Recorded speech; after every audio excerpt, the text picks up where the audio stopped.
Welcome to today's webinar series. Today we are discussing the topic of gas detection. We have with us today Chris Frail, Product Manager for United Electric Controls, and James McNay, Managing Director with Micropac.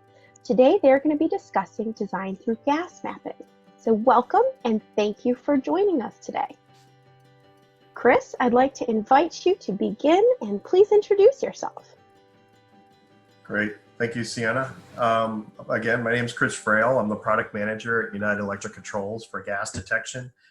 And we're planning to put together a webinar series to talk about best practices. And today's the first introductory to that. And we hope you enjoy this session.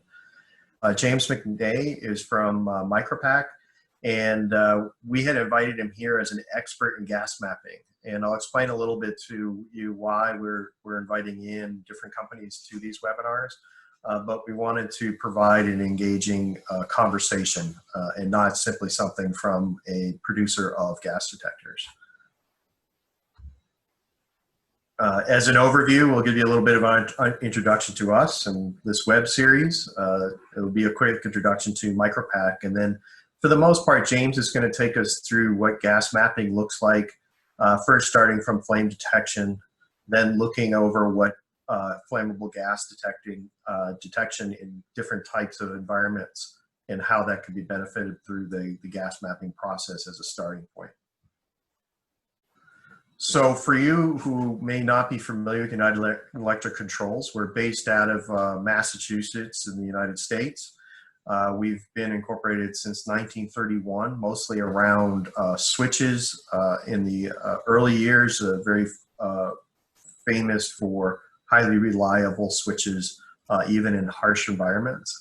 More recently, we've moved into more smart transmitters around switches as well as gas detection, focusing on trying to solve problems for customers that aren't filled with pure mechanical systems, but also around the gas detection, trying to find ways to help customers get better coverage in their safety environment. And that's the kind of the context of what this discussion in this series is about, is around those gas detectors.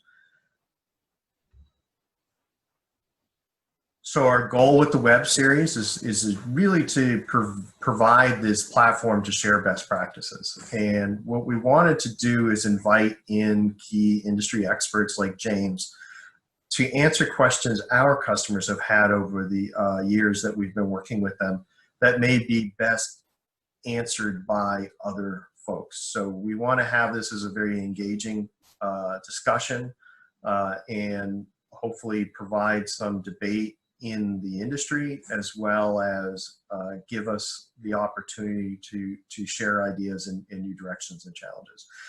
Right now, we're going to be talking about design. How do you design in a gas detection system? How do you look at flame detection and how that applies in today's world? We also, in this series, we'd love to hear from you guys in the comments. Or feedback directly to James or I on what other ideas you want to hear on gas detection. But we're also going to be looking at new technology trends, what is wireless and the Internet of Things provide for this industry and safety. Some folks would think that wireless isn't necessarily best suited for safety, whereas other customers have really taken the charge in there. Trade-off on detection technology types. We might touch on that a little bit today, but we'll be looking at bringing in other manufacturers and other research that's being done today, even outside of safety, into the emissions world. So look for those future topics. So I wanted to transition a little bit into why today's discussion. And what we're looking at is how and where do you want to install gas detectors, and maybe even what type of gas detectors. And what you see at the upper left is a small scale field test that we did at a customer site a couple of years back. And you see 4 detectors. Ultimately, through that testing, we determined, given the prevailing winds, that only 2 detectors would be required to trigger about 98% of the alarms that they needed. And this is primarily looking for safety, and then secondarily looking for what we call super leakers, large leaks as opposed to small leaks for emissions control, leak detection and repair. The problem with this method, while it works for small situations, it's not going to work for large scale installations like you see in the three landscape pictures that you see below. But we were able to successfully do those tests in 3 areas. One is these Christmas trees in the upstream oil and gas space. One was this application where the customers were looking for H2S leaks near a spot that was particularly problematic. So they actually have one down lower in this picture, and this was up higher, closer to where they suspected they had problems. And then in the terminal applications where trucks come up, they're on person facilities, they have a card they can swipe and fill up the tanker and leave. If there's a leak there, they need some sort of early indication that there's a problem so they can deploy personnel. The real problem comes in these larger applications that you see below. On the left-hand side is actually a view of what the wireless network does. We can do a very good analysis if the devices are going to communicate, if you need more repeaters involved. But when you're spread out, and in this particular case, you can see some trees and whatnot, being able to understand where gas might flow is important.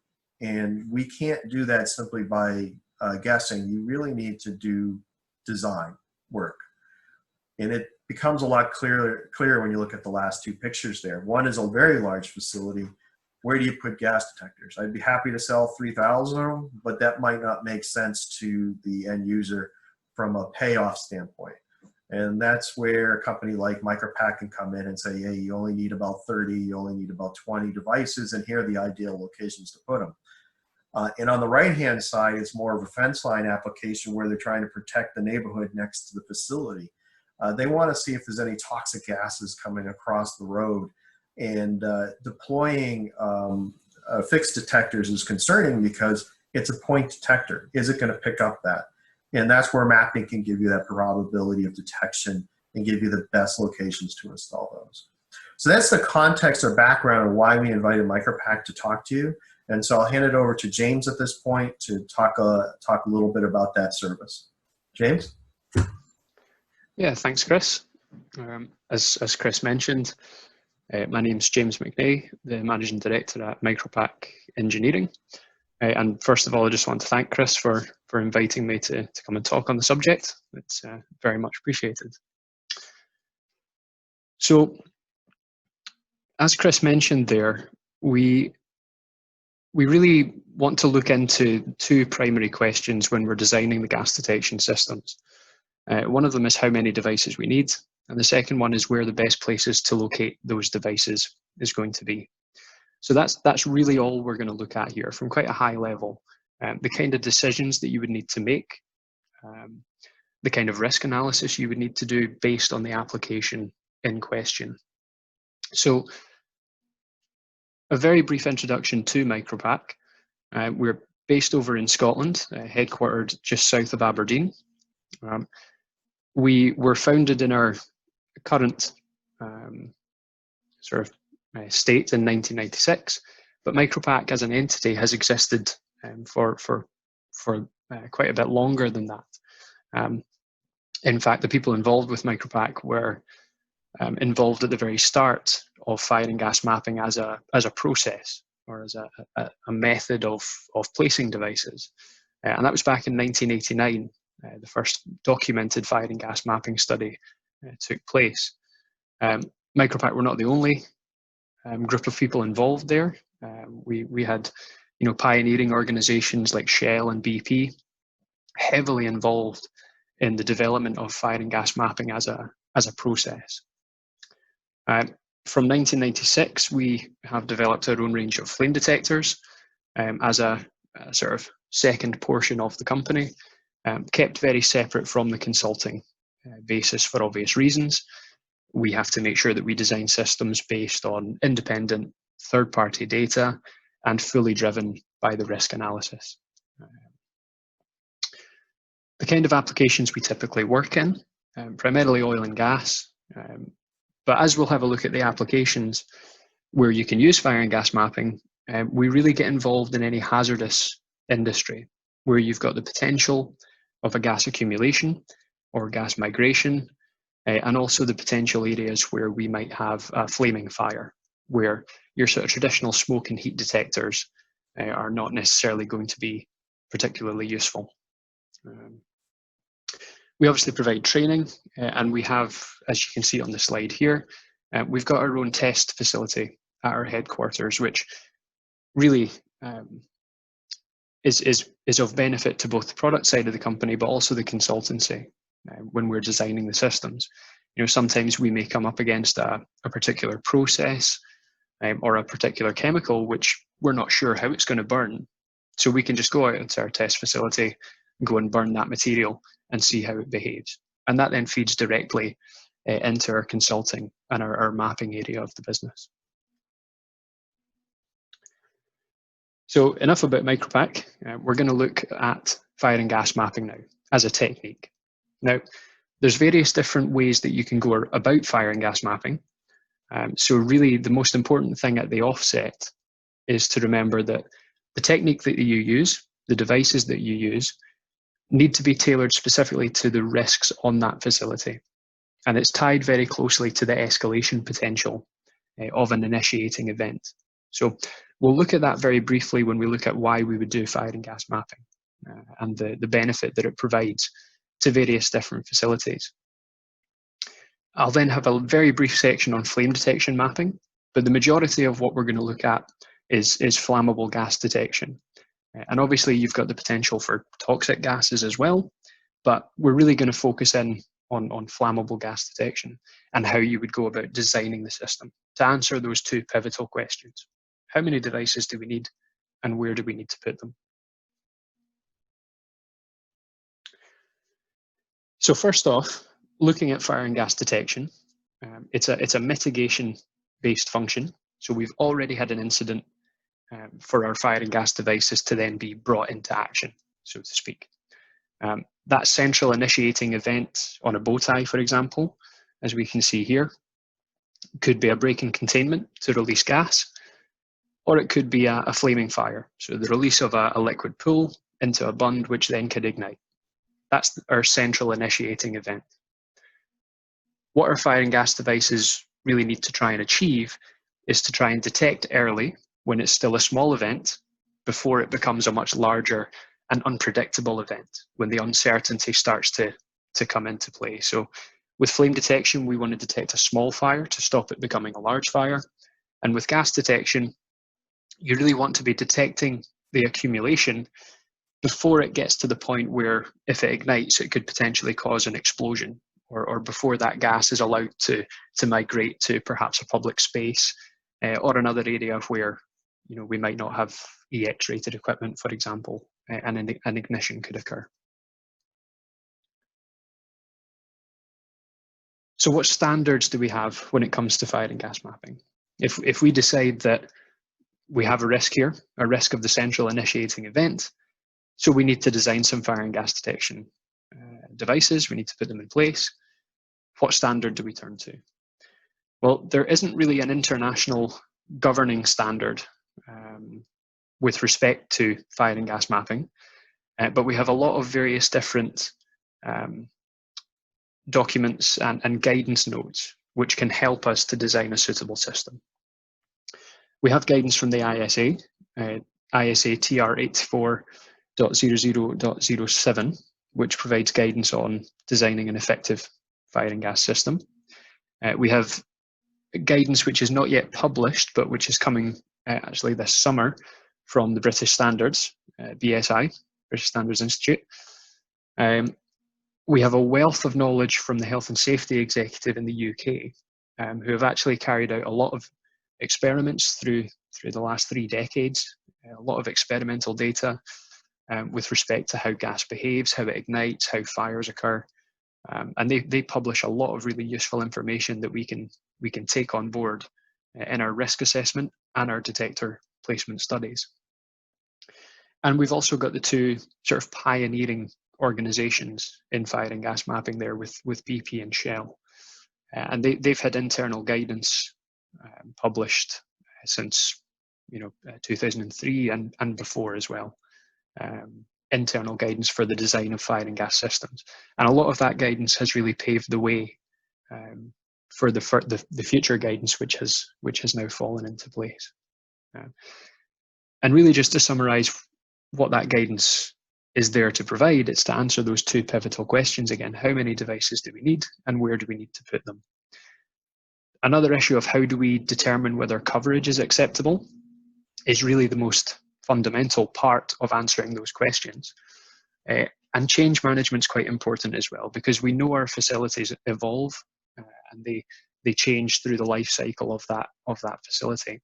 So how do we make sure that our fire and gas system remains valid and safe for a particular facility? With respect to the kind of applications we're looking at, we've got a few, but really anywhere where you've got the potential of a release of flammable gas, toxic gas, we'd look at toxic gas detection design, or the potential for a flaming fire, which again doesn't really fall under the sort of prescriptive guidance like BS 5839 or other guidance like NFPA 72 with respect to traditional fire detection design, I would say. So first of all, we'll look very briefly at flame detection to take us into the gas detection section. And the first thing you'll see here is we obviously need to know how at what point do we know we have enough flame detectors to cover the area. And that really depends on what kind of fires you want to look for. And this is where performance-based guidance or performance-based principles of detection are absolutely critical. We can't just rely on having a device every 5 meters, like a smoke detector every 5 meters in an office, for example, because we're going to be looking for potential jet fires, pool fires in bunds, different chemicals which burn with very unique characteristics. Some examples you can see along the bottom of this slide here, where we've got a pentane fire, a small propane fire, an N-heptane fire, an LNG fire, and then an example methanol fire. So all with very unique burning characteristics. So we need to make sure that our target fire in the modeling is appropriate based on the risk and how that fire can escalate, and also that our technology is appropriate to detect that particular fire. And when we run through the modeling process, we end up with these kind of outputs where we can see the coverage throughout the area based on the number of devices which are in place. We then come to our consideration of adequacy. And it's not just down to where you place the detectors from a coverage point of view, which is critical. We have the potential for false alarms from these devices. These devices are placed in quite harsh environments, external environments, often places like offshore oil facilities. So they're not in a nice controlled environment. So we've got potential flare radiation, radiation from hot pipework and the processing pipework within the area.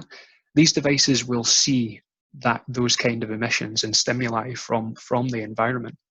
So the designer needs to be aware of the potential for false alarms.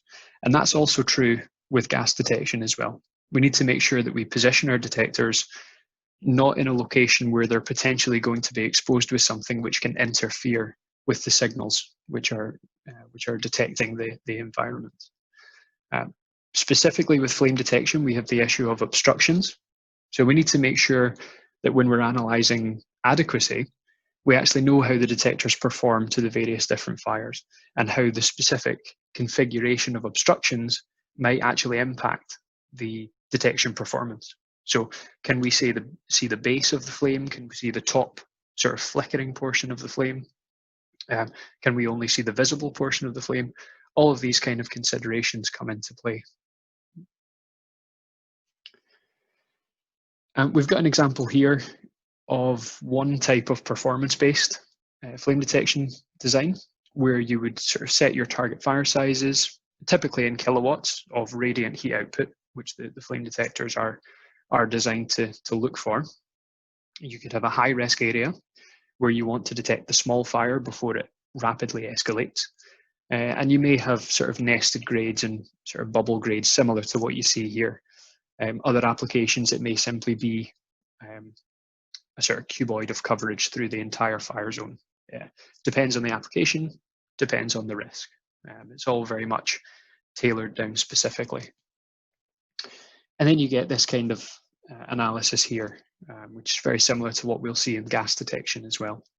You've got your coverage layout from each device, areas where you've got voted coverage. So if you don't want to have any automatic actions like shutdowns, process inventory isolation, you might want to vote 2 detectors together before you then implement that shutdown action. And that kind of information can be extracted from the modeling process. And then it's down to the engineer to try and decide at what point the coverage is going to be adequate so that we can optimize the number of detectors we require. But looking now at flammable gas detection. So we essentially follow the same principles and rules as we did with flame detection. We want to have a look at the risk of the area, and we want to set a target that we want our gas detectors to achieve within that specific area. Only at that point can we then start thinking about the sort of pretty pictures that we see with the modeling and the nice colors and adequacy maps. You really can't get there until you've done an appropriate risk analysis of the volume that you're looking at. So what are the critical factors with flammable gas detection? Well, a lot of the time, most of the time in the applications that we look at, it's about preventing explosions. It's about detecting the gas before you get to the point that if that gas ignites, it would give you an explosion. We see an example here. This is quite a well-known slide in the sort of gas detection world. On the left-hand side, we've got a congested volume with 7 to 8 horizontal pipes. And that volume is filled with gas and ignited from the left-hand side. And from top to bottom, we see 30 milliseconds, 60 milliseconds, and 90 milliseconds post-ignition. On the right-hand side, we see the same volume with the same gas, but the congestion is much lower. You see that the number of pipes is drastically reduced. And you can see the difference in ignition behavior there, particularly after 60 and 90 milliseconds. The acceleration of the flame front is much lower because the congestion is much lower. So the conclusion that we draw from that is that as you increase that congestion and that confinement, the aggression of the ignition increases as well. So as the congestion increases, the flame front acceleration will increase. And as we know, if the flame front increases, it can overlap around that congestion, increase the surface area of the flame front as we get that turbulence. As the temperature increases because of that surface area increase, the pressure will also increase. And we essentially get that explosion potential there as the flame front continues to accelerate. So that really becomes our fundamental concern when we look at flammable gas detection. There are other applications that we'll come to later on where we might not have as great a concern around confinement and congestion, but for the moment, we're going to concentrate in on these 2 factors. So confinement is where we're talking about solid surfaces, so things like blast walls or firewalls or plated decks, which are solid obstructions. When we look at congestion, we're looking at the sort of pipework within an area or equipment within an area that the flame front would overlap or wrap around as it progresses through the facility. And on an example here, we can see the first fire zone here has got an estimate of a 17% blockage ratio, nice and open to the atmosphere above. And then we've got a greater blockage ratio, a 34% blockage ratio of about 0.34 in the lower area here, because we've got more equipment, a plated deck, a deck on the the upper level as well, which essentially mean that if we've got an accumulation of gas in there, it's going to be a more aggressive ignition than on the upper area, which has a lower blockage ratio. So that then pushes us towards tailoring our gas detection design based on those factors. If we look at a couple of examples here of actually a real life project, there's the potential to place detectors based on some gas simulations, and placing detectors, you would naturally think it would make sense to place the detectors where the gas migrates to within the area. In this kind of application though, it often results in an over-engineered system, and we'll come to where that can be useful later on. But this shows the importance of using the correct application or the correct methodology to the correct application. So in the application where the detectors were placed based on a limited number of scenarios of coverage dispersion, the recommendations were 4 open path gas detectors and 6-point IR gas detectors to get voted coverage of those dispersion analysis. Ultimately, what often isn't taken into account there is what we're actually looking for, and that is an accumulation which would result in an explosion. So when the target gas cloud approach is applied, we can actually have a look at the coverage, and the number of devices was halved. So we went down to 2 open path gas detectors and 3-point IR gas detectors. And when we look at the coverage map, when you analyze the percentage coverage through the volume, both of these applications give you 100% coverage of the targeted gas clouds that would result in an explosion. So what that allowed us to do was to optimize the number down and make sure that we were only recommending the number of devices that were required to essentially make that area safe or provide a sufficient safety barrier with respect to gas detection. And one of the most powerful tools that we have at our disposal, and many people who carry out these studies, is the detector contributions. It's very useful if you can break down the contribution that each individual device is providing you within that volume. Not all detectors will provide a similar coverage adequacy or coverage contribution to that volume. So what we can do here is you can look at a volume, perhaps additional detectors are required, or perhaps just some relocations would be appropriate. So if you see that you have a few devices which are providing a high percentage coverage, you don't want to touch those ones. But you may also see a few detectors that are not really contributing very much. That then gives you the opportunity to move those detectors into a more appropriate space, or potentially remove them. If we already have sufficient coverage and we have a low contributing device, we may be able to simply remove that from the design. And these contributions are not just useful when it comes to design. So in operation, for example, if you have a facility that has 200 gas detectors and 7 of those detectors are in fault, what you can do is you can look at the contributions, and that can help you decide which device to go and repair first. If you've only got a couple of folk there who can go and repair these devices, you need to make sure that you prioritize the most important devices. So we actually see these contributions being used in operation quite a lot. Very useful input. And then there's just as important an area is the cost and the impact that can actually have on a facility, both in CapEx and OpEx. So there's always the argument about whether it's cost effective to carry out one of these studies if it's not going to actually make any recommendations that are going to get that money back.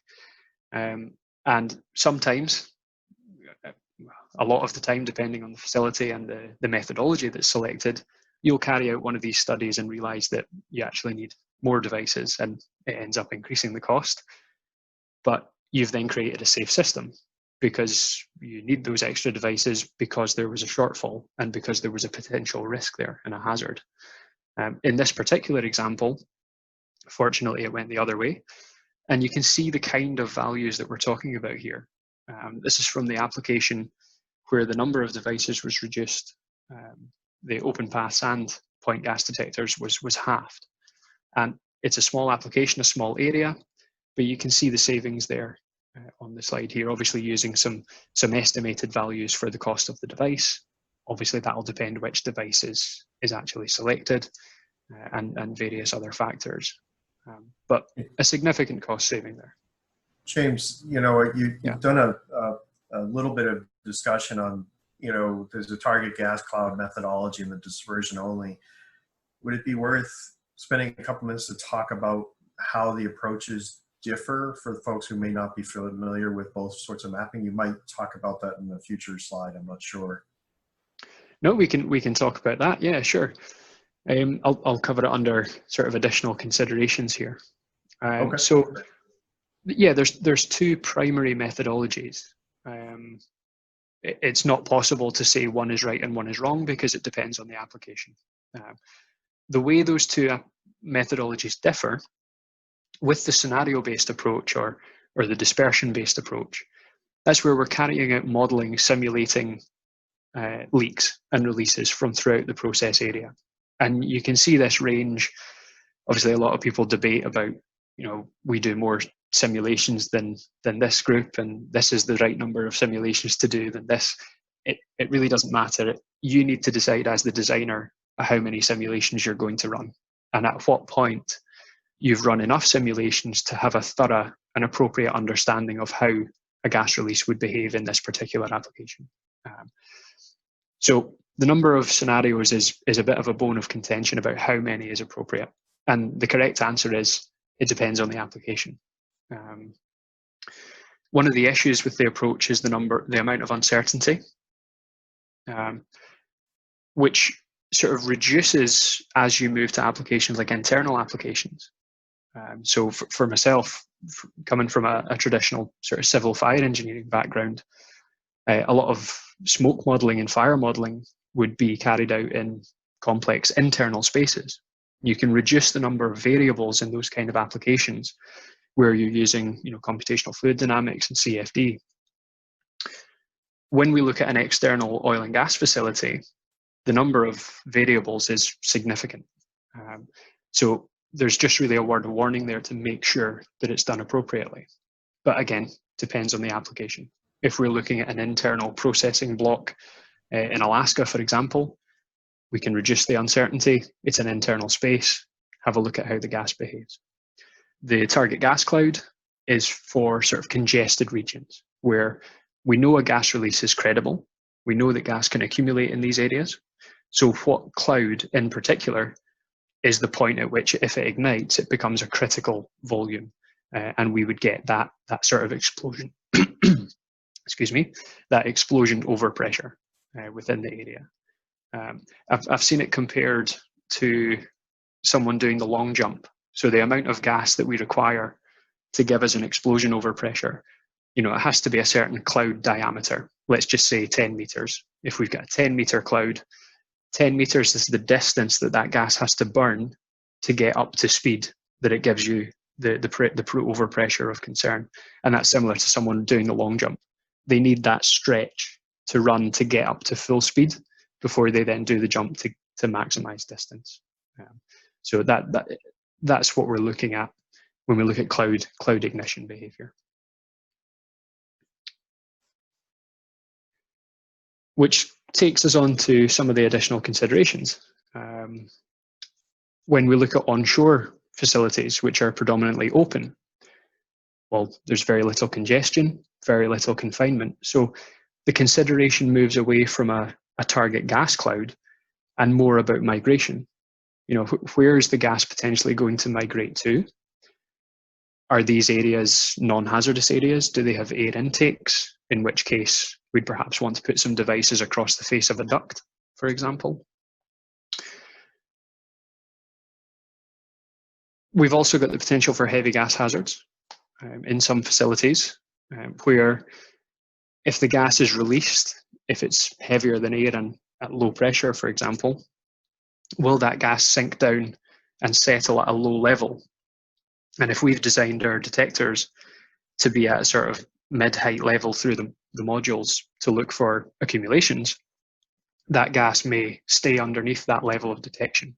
So we need to obviously have concern for those kind of hazards as well. And the kind of information we'd be looking for would be in the stream compositions. So specifically, what is it that's being processed through the equipment? Are the areas bonded? You know, is it a large atmospheric storage tank, like the one in the image here? And is that, if we have a release, it could be a liquid release. Is it going to release, settle, and then potentially even flash off and create a flammable vapor in that area? So additional considerations there, which are out with the target gas cloud type approach. Scenario-based methods could be used to try and analyze the behavior of those types of applications. And we've also got specialized risks, specialized hazards like hydrogen, for example, where there's a lot of research into hydrogen ignition behavior, for example, but it's one of the hardest areas to design a suitable gas detection system for. We've got technological issues with hydrogen detection, and also knowing just how congestion and confinement influences a hydrogen type ignition. So you're really, areas like that, you're looking more into inherently safer design and really putting quite a focus into prevention rather than mitigation there. But that certainly wouldn't make you ignore gas detection at all, because we know that accidents happen. And for these types of applications, you're starting to really rely on engineering judgment. You rely on engineering judgment through the whole process, but when we start looking into what the prevailing wind direction is, the kind of areas that the gas could migrate into, could be a public space, for example, and the implications of that we need to be aware of, the types of gas detection technology we would then use to try and enunciate a release that could be migrating to these areas. All of that needs to be taken into account. And you'd also want to consider what could happen. So 70% of the time, you could have the prevailing wind direction at X meters per second. What happens if that's not the wind direction on the day? We know from history that a lot of the vapor cloud explosions that have occurred in the past have been on very calm days, low background wind direction days. And we obviously need to consider the worst case scenario in these kind of events when we're designing our gas detection system. Okay. So I hope that's given an overview of the process. Yeah, no, I think it was a very good summary. I appreciate the time that you've given us.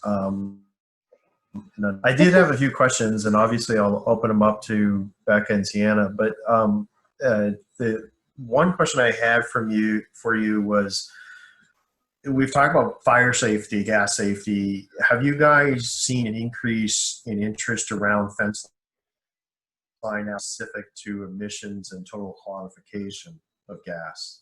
I mean, I was just in a conversation an hour ago they're looking at, do we put point detectors, do we put laser, do we put, other line of sight type technologies? And we're trying to understand, is it a safety or emissions-based goal that they have in mind? And it wasn't clear in that conversation that they knew what direction they wanted to go in. And it all came down to that probability of detection. And have you guys seen that? Are you guys involved with those sort of discussions? Because the risk factors are different.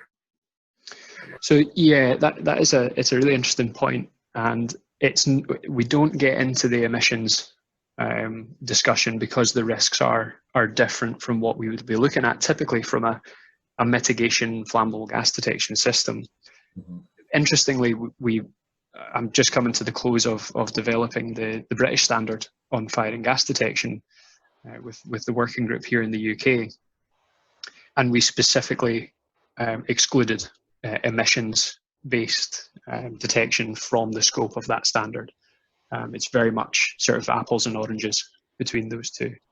The technologies that are used, though, when we look at open path versus point versus laser, infrared versus laser, even some sort of camera-based technologies that are emerging, you'd probably run down the same considerations about specifically what is the gas that's going to be being released, and what is this detection technology capable of, and at what point can it detect what kind of concentrations. Are we detecting at a low enough concentration where it's a concern for emissions? But there may be additional considerations in there that I don't know about because it's not the kind of study that I get into. This is Sienna here. I do have a question. You had talked about when you're evaluating your gas detection instruments and looking at their ability to, collect and provide that data, which ones are contributing.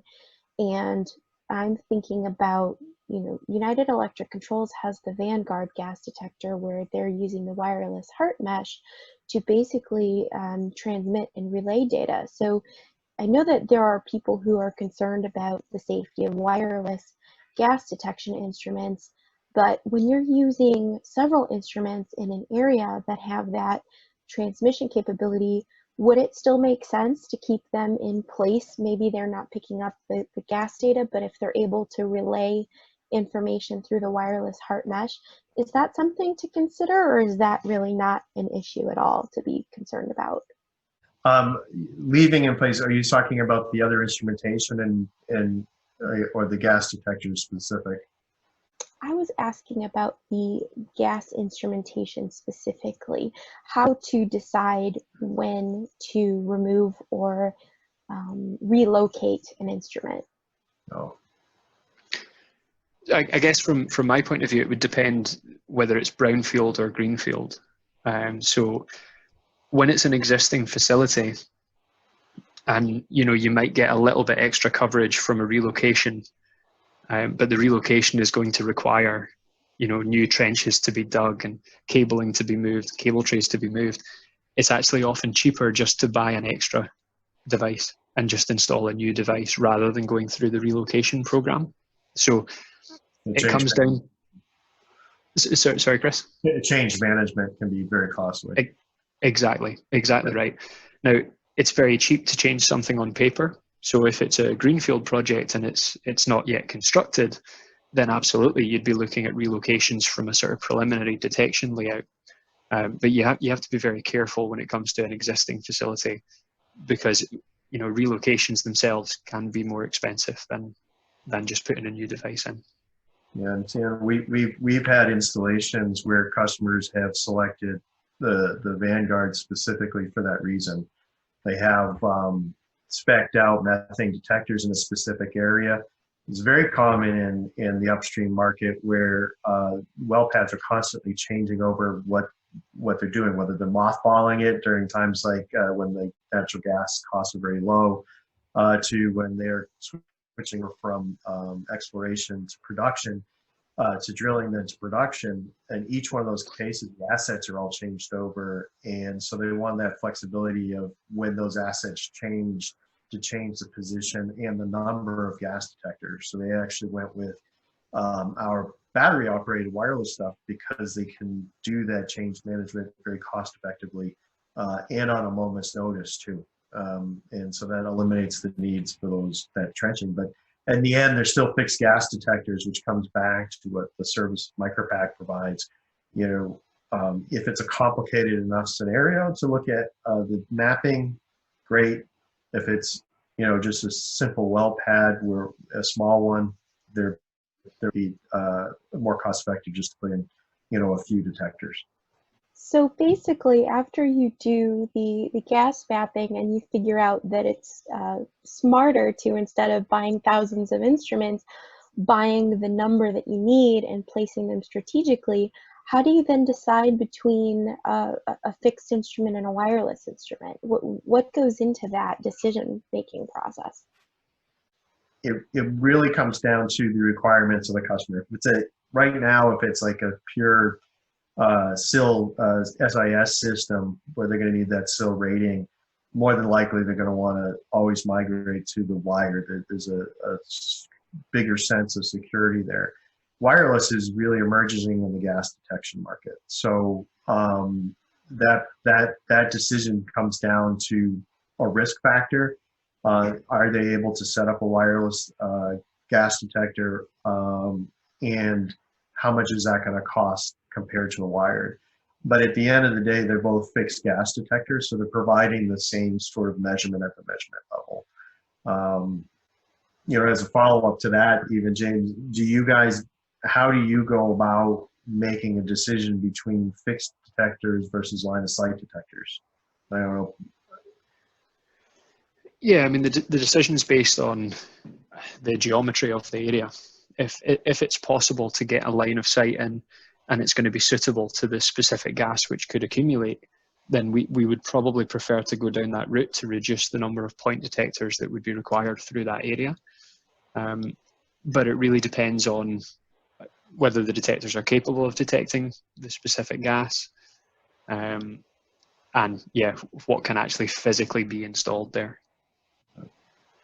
Now, do you guys run into any issues where you can't install the detectors because of the location?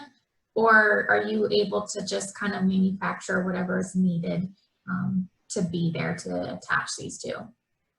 Yeah, I mean, some areas which are so heavily congested, it can be quite difficult to get a line of sight through. And the issue with that is that as that congestion is so high, the risk of explosion is also very high.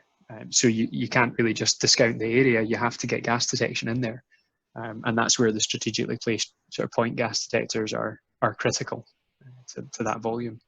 If the gas dispersion has already been modeled as part of your facility siting, can we just place the gas detectors based on that? You could. Generally they're looking for two different outputs from those studies. So if we've got dispersion analysis that's looking at the sort of maximum boundary which the gas can travel to, that can be a useful input to even drawing a boundary of a fire zone, so to speak, or a target gas cloud type volume, because you can see it's not always the worst case, but you can see the typical boundaries of where gas can migrate to. If you're doing a full scenario-based type approach, though, where you're placing the detectors solely based on dispersion, you would probably need to do more analysis than just like a QRA type analysis. They're really looking for two different things. And when you're placing gas detectors, you wouldn't want to take a small sample of releases and then place the detectors based on those. I mentioned earlier on, what happens if it's a calm day, for example, and a lot of assumptions which have gone into the analysis are therefore no longer valid. And it's all about controlling the uncertainty as far as you can, so that you can sort of safely assume that your design is not going to be lost if a few individual independent variables change on the specific day of an event, for example. So there's a little bit more thought needs to go into the gas detection design than what's carried out, during design with a QRA, for example. Can lower explosive limit set points of gas detection be incorporated in the design to allow for further optimization? Yes, they can, and that applies for both techniques, whether it's based on dispersion analysis or the target gas cloud. So with dispersion analysis, it's quite easy because you're modeling the contours of gas concentration, and if you know what your gas detector set point is, then you know whether you've detected or not. A little bit more complex for open paths because they require sort of beam attenuation or absorption across the length of the beam to register an alarm, but it is possible. With the target gas cloud approach, because you're modeling specific clouds of specific concentrations as they evolve through the volume, then yes, if you've set your set gas detection set points at 20% LEL, we've got quite a good body of empirical data that shows how gas behaves at those specific set points.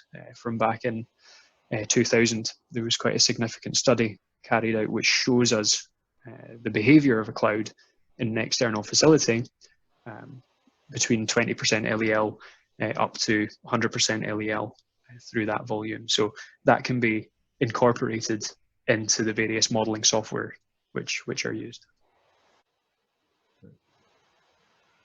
Okay, that makes sense. I do have another question too that I kind of, as you were going through the presentation, made me think about in regards to things that I kind of see in my day-to-day is, you know, do most people that you come in contact and work with, are they using this gas detection proactively or reactively? Like, are they doing this like before a problem starts, or does it happen more times than not that they have an issue and then they call you in?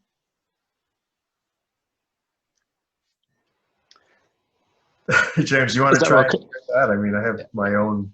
I guess I can answer that from a design standpoint. And Chris, I'm sure you've got a lot of good input from from UE's point of view. From our point of view,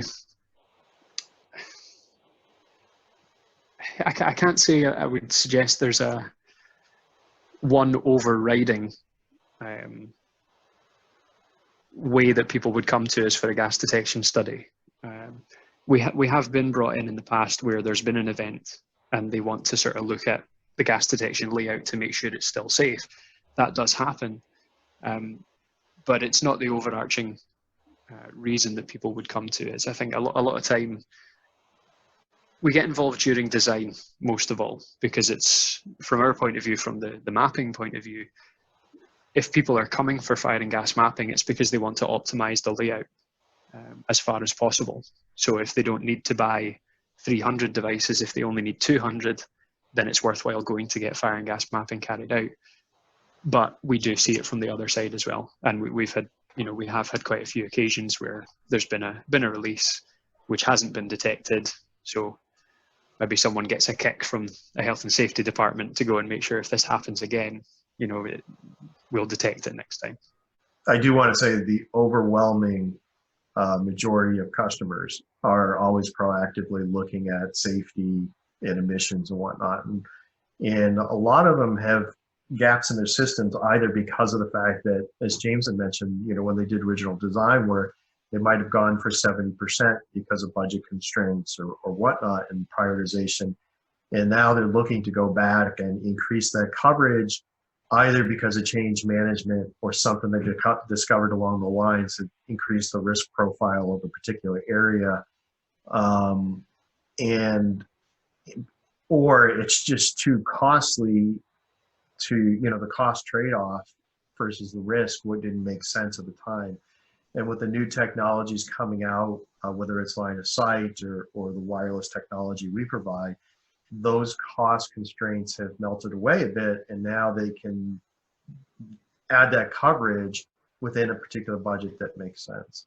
One customer saved about $80,000 to install one detector just with all the engineering and trenching and permitting costs. And that's an extreme example, but there are huge savings like that.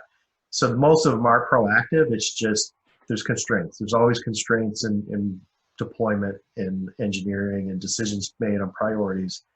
And on occasion, you can have a huge event, and that often frees up a lot of funds quickly too. So, but overwhelmingly, it's proactive. Very cool. Thank you, Chris, and thank you, James, for joining us and discussing gas detection and fire and gas mapping. This session has been very enlightening, and we're going to make sure to include all of the contact information and social handles so that if anybody has questions about these topics, that they can reach out to you. So we appreciate your time today, and thank you so much for joining us. All right. Thank you. Thank you, Yeah, James. thanks very much, guys. Appreciate it.